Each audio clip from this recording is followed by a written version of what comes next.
Hey friends, and welcome to day 6 of the challenge. Just a really quick thing I wanted to share with you today. It's a simple assignment that those of you who have been following me for a while have probably heard me say at least once, and that is to keep a practice journal. So if you've been following this challenge, you've done 5 different things. You basically, we started out with learning keyboard geography and exploring some notes on the piano.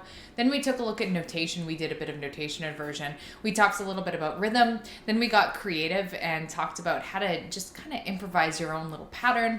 And then we talked about putting that pattern onto notation, and I showed you how I would go about recording it. So at this point, if you've been following this, you have a recorded version of yourself, whether it's audio or video, and it's basically like from your week's assignment. So in addition to recording yourself, and I'm going to talk about this a little bit more tomorrow as well, but really important to track your progress in written format.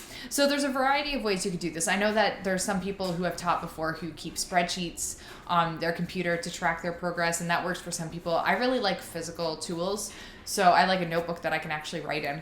So the way that I do this is I generally take a few jot notes every day, the days that I practice, just to make note of how long I practiced, how long I spent on different types of things, and any other additional notes that I feel like might be relevant. Like, I really struggled with line 3 today, or managed to speed up line 1 today, whatever it happens to be.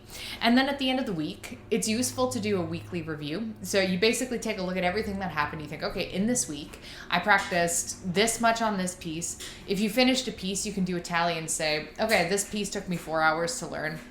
You can talk about how the week felt, if it felt like it went good for you, if it felt like there was a lot of challenges, if it felt like you made progress. I really like thinking about outcomes. What outcomes did I achieve in a week? And it's the act of tracking your progress in a written format like this that allows you to actually pay attention to your outcomes or lack thereof. Because if you're not writing it down, it can be maybe a little bit more difficult to pay attention to the progress that you're making. Having a written record as well as a recorded record, something on your computer where you have videos or audio of your progress, is a way that you can keep momentum moving forward. What you track is what you progress on. And I find that a lot of people tend to resist keeping a practice journal or writing things down from their practice sessions because it just seems like a lot of work, but really it only takes an extra couple minutes, maybe like an extra 5 or 10 minutes a week, and it allows you to notice your progress and pay attention to your progress. A final note, so when I do a weekly review, as I would recommend you guys do after about a week practice, 5 days, I would also write a note for the week ahead. So this is where I would set some outcome goals.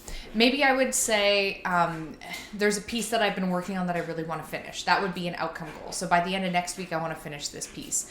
Another outcome goal I can think of is maybe I want to go through this particular lesson in a course, or I want to learn this theory concept, watch this video and do the worksheets or whatever it happens to be. So I like to have a few different outcomes. It depends what it is, aside from just saying practice for an hour a day or practice for half an hour a day, because having a clear outcome, even if you don't necessarily achieve it, it gives you something to work towards. And outcomes are a more powerful framing technique, I think, than just simply a time-based habit, because you can get this feeling like you're spinning your wheels if you're just paying attention to time and time tracking.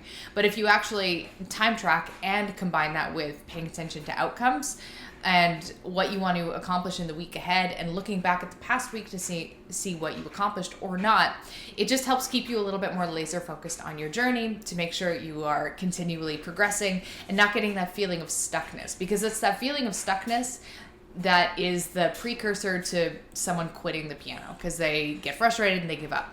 We don't want to get to that point. We don't want to get to that frustrated lack of progress feeling. So this is my assignment for you today.